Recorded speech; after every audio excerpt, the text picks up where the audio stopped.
আজি বিশেষকৈ press meat পাতিবলৈ আমি জিলা উত্তৰ পেলং জিলা কাৰ্যালয়ত আমি অনুষ্ঠিত কৰিছোঁ। এই প্ৰেছ মিটত উপস্থিত ডিফুৰ বিধানসভা কেণ্ডিডেট তথা আমি এনেও জিকি আছোঁ নিশু তেৰাংপী বাইদেউ তথা জিলাৰ উপসভাপতি কৃষ্ণ বাহাদুৰ চেত্ৰী তথা জিলাৰ সেক্ৰেটাৰী প্ৰীতি ঢালি প্ৰমুখে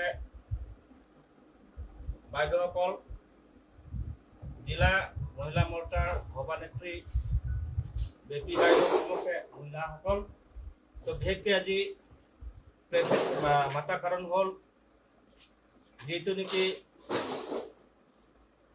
31 এমেণ্ডমেণ্ট বিল উইমেন এম্পাৱাৰমেণ্ট বিল সেই উপলক্ষে প্ৰথম আমাৰ মাজত আছে আমাৰ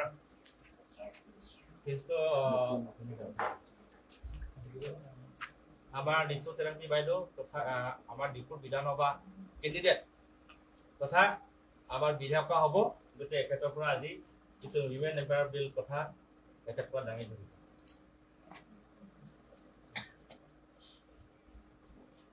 নমস্কাৰ।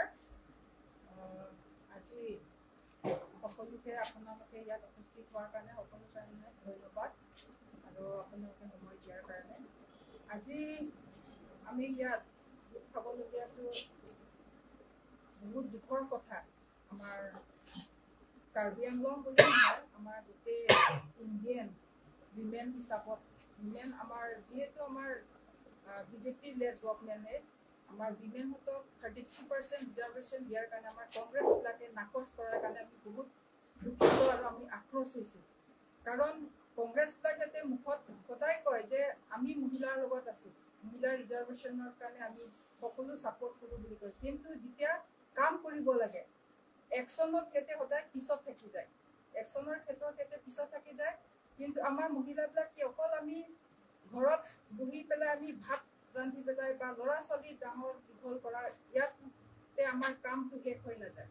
আমি আজিৰ দিনত আমি মহিলাবিলাক কি কাম কৰিব নোৱাৰোঁ, আমি পুৰুষৰ সমান আমি কাম কৰিব বিচাৰিছোঁ। যিহেতু আমাৰ বিজেপি গভৰ্ণমেণ্টে আমাক মহিলাহঁতক উঠাই নিব বিচাৰিছে, আমাক বাহিৰত ওপৰলৈ আমাক উঠাই নিছে, তাকো মানে আমাৰ কংগ্ৰেছবিলাকে সদায় সিহঁতে মানে আমাক মানে পিছত মহিলাহঁতক মানে সদায় তলত থ'ব বিচাৰে। কংগ্ৰেছৰ কাৰণে অকল সোনিয়া গান্ধী আৰু প্ৰিয়ংকা গান্ধী সিহঁতে অকল মহিলা নেকি? আমাৰ অন্য আমি মহিলা নহয় নেকি? আমি সকলো মহিলাবিলাক আমি ওলাই আহিবলৈ বিচাৰিছোঁ। এই ওলাই আহিব বিচাৰোঁতে আমাৰ সদায় মানে ভৰি সিহঁতে কাটিব বিচাৰে, সদায় আমাৰ ঠেংটো কাটি দিয়ে। ইয়াৰ কাৰণে আমি সকলোৱে আক্ৰোশ হৈছোঁ, সকলো মহিলাবিলাক আমি এতিয়া ওলাই আহিছোঁ। আৰু আজিৰ দিনত এতিয়া আৰু নিশু তেৰাংপী বোলে কোনে আগত কোনে চিনি পায়, এতিয়া আৰু সাধাৰণ মানুহ আৰু সাধাৰণ এজন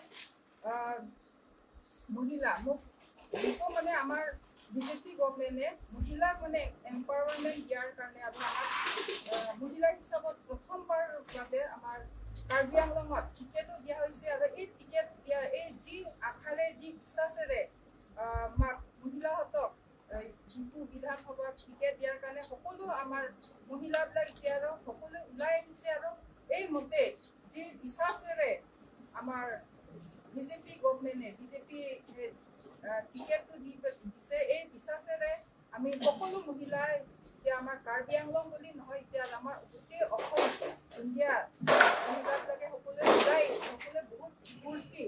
আৰু তেনেকাৰ ক্ষেত্ৰতে আমাৰ কংগ্ৰেছবিলাকে সদায় মানে সিহঁতে বাধা দিব বিচাৰে। আৰু এই বাধা দিয়াৰ কাৰণে আমি সকলোৱে মানে বহুত নিন্দা কৰিছোঁ, আমি সকলো মহিলাবিলাকে।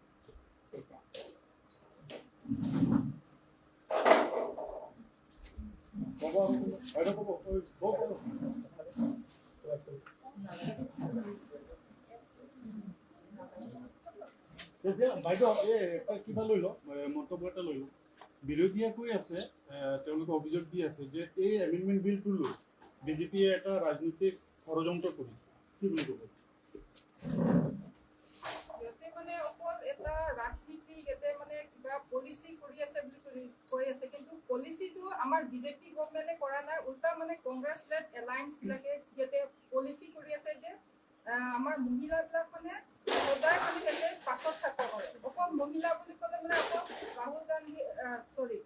সোনিয়া গান্ধী আৰু প্ৰিয়ংকা গান্ধী কেইগৰাকী মহিলাই ওপৰত সিহঁতকে ওপৰত উঠাব বিচাৰে, বাকী মহিলাসকল সদায় মানে পাছত থ'ব বিচাৰে।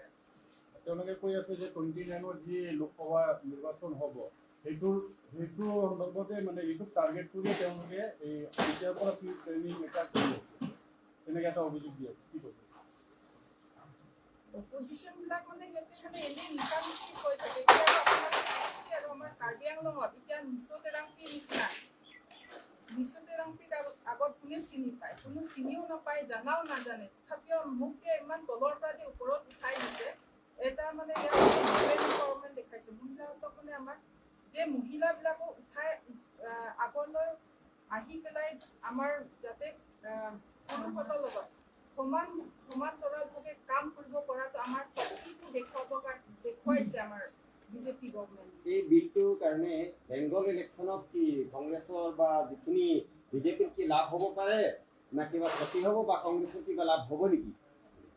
এতিয়া মানে আমাৰ বিজেপিৰটো লাভে হ'ব। এতিয়াতো সকলোৱে মানে কংগ্ৰেছৰ মানে আচল চেহেৰাটো মানে দেখা পাই গৈছে যে কংগ্ৰেছবিলাকে সদায় মহিলাহঁতক মানে তলতহে আমাৰ সদায় মানে ভৰিৰ তলত হ'ব বিচাৰে আৰু মানে আমাক মানে এনেই ওপৰতো আমাক সন্মান দিব বিচাৰে। সিহঁতৰ মনৰ কথা এতিয়া আৰু ওলাই গৈছে আৰু এতিয়া পাৰ্লিয়ামেণ্টৰ যেতিয়া বিলটো নাকচ দিছে, তাৰপাছত ৰাজ্যৰ বিভিন্ন ঠাইত দেখা গৈছে মহিলাসকলে এটা প্ৰতিবাদ কৰি আছে।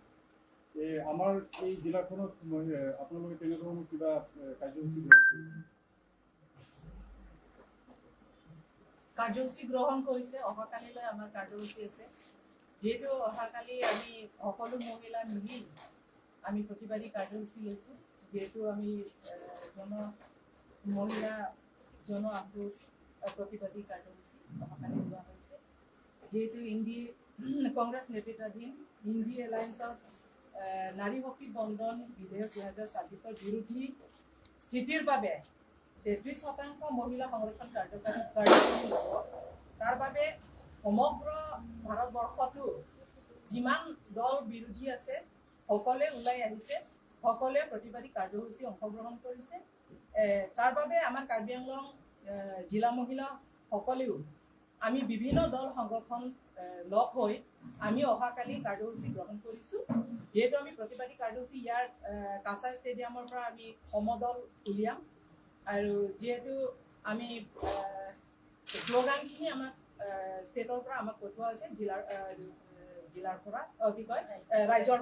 ৰাইজৰ পৰা সেই শ্লোগানখিনি আমি এতিয়ালৈকে আমি প্ৰস্তুতি আছোঁ। সেইবিলাকত অহাকালি মানে যিমান কম হ'লেও আমি 1000 বা 1500 এনেকুৱা মহিলা আমি অংশগ্ৰহণ কৰিম। কাৰ্যসূচীটো আমি প্ৰতিবাদী কাৰ্যসূচীটো আমি ল'ম। আৰু যিহেতু ইণ্ডি এলায়েন্সে এতিয়া আমাক কৈ আছে যে বিজেপি চৰকাৰে এতিয়া বাধা কৰি আছে বুলি আমাকে এতিয়া দুখ দি আছে, কিন্তু তেওঁলোকে নিজৰ দুখটো নিজৰ ওপৰত ল'বলৈ তেওঁলোকে মানি লোৱা নাই। কিন্তু আমি দেখিছোঁ যোৱা 16 তাৰিখে এপ্ৰিল 16 তাৰিখে সাংসদত যিটো নেকি আমাৰ বিল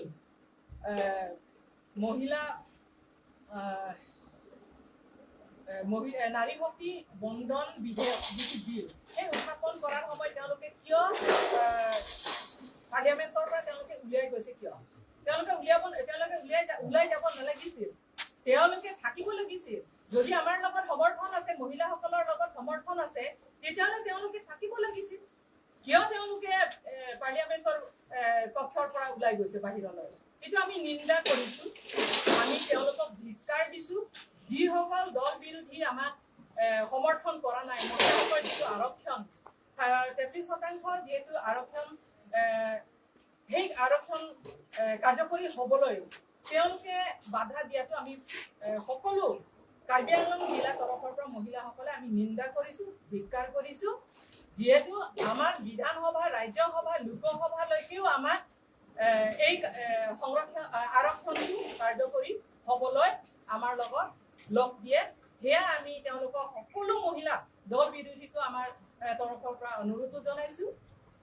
তেওঁলোকক আমাৰ লগত লগ দিবলৈ আমি তেওঁলোকক অনুৰোধ জনাইছোঁ, আৰু আমি তেওঁলোকক অনুগ্ৰহ কৰি আহিবলগীয়া যিহেতু পাৰ্লিয়ামেণ্টত আমাৰ লগত সকলোৱে লগ লাগি এই কাৰ্যকৰী বিলটো কাৰ্যকৰী হ'বলৈ তেওঁলোকে সমৰ্থন কৰে সেয়া আমি অনুৰোধ কৰিছোঁ আৰু বিশেষকৈ মই ক'বলৈ বিচাৰিছোঁ যে মহিলা অধিকাৰৰ ওপৰত প্ৰহাৰ কৰিছে কংগ্ৰেছসকলে মই ক'ব বিচাৰিছোঁ তেওঁলোকৰ প্ৰকৃত আচৰণ সেয়া হৈছে প্ৰকৃত আচৰণ তেওঁলোকৰ আৰু মাতৃশক্তি অপমান কৰিছে কংগ্ৰেছে আৰু বেইমান কৰিছে কংগ্ৰেছে মই ক'ব বিচাৰিছোঁ আৰু কংগ্ৰেছ যদি মহিলা অধিকাৰ প্ৰদান কৰাৰ সময়ত কংগ্ৰেছে কিয় পলায়ন কৰিবলগীয়া হৈছে সাংসদৰ পৰা সেইটো মই ধিক্কাৰ দিছোঁ তেওঁলোকক আৰু কংগ্ৰেছৰ দ্বাৰা নাৰী শক্তিৰ অপমান সহ্য কৰাটো আমি হিন্দুস্তান মহিলাসকলে নিবিচাৰোঁ আৰু মহিলা অধিকাৰৰ পৰা বঞ্চিত জগৰীয়া একমাত্ৰ কংগ্ৰেছকে আমি দুখ দিছোঁ কংগ্ৰেছে বুলি আমি ক'ব বিচাৰিছোঁ আৰু মহিলা সংৰক্ষণৰ ওপৰত নিকৃষ্ট ৰাজনীতিটো একমাত্ৰ কংগ্ৰেছৰ পুৰণা নীতি বুলি আমি ক'ব বিচাৰিছোঁ নাৰী সন্মানৰ মিথ্যাচাৰ এয়াই হ'ল কংগ্ৰেছৰ ভুৱা প্ৰচাৰ বুলি আমি ক'ব বিচাৰিছোঁ কংগ্ৰেছৰ হাতত নাৰী শক্তিৰ অপমান কেতিয়াও মহিলা শক্তিয়ে মাফ নকৰে সেয়া মই ক'ব বিচাৰিছোঁ আৰু যিহেতু কাৰ্যকৰী সময়ত মই শেষত পুনৰবাৰ আকৌ মই ক'ব বিচাৰিছোঁ যে বিৰোধী দল সকলক সংগঠনসকলক যে আপোনালোকে আমাক সমৰ্থন কৰক যদি সমৰ্থন নকৰে তেতিয়াহ'লে তাতকৈ আমি যুদ্ধ হ'বলৈ এই কাৰ্যকৰী কৰিবলৈ আৰক্ষণ কাৰ্যকৰী কৰিবলৈ আমি যুদ্ধ হ'বলৈ বা আমি প্ৰতিবাদী আৰু কাৰ্যসূচী ল'বলৈ আমি বাধ্য হ'ম বুলি আপোনালোকৰ চেনেল যোগেদি ক'ব বিচাৰিছোঁ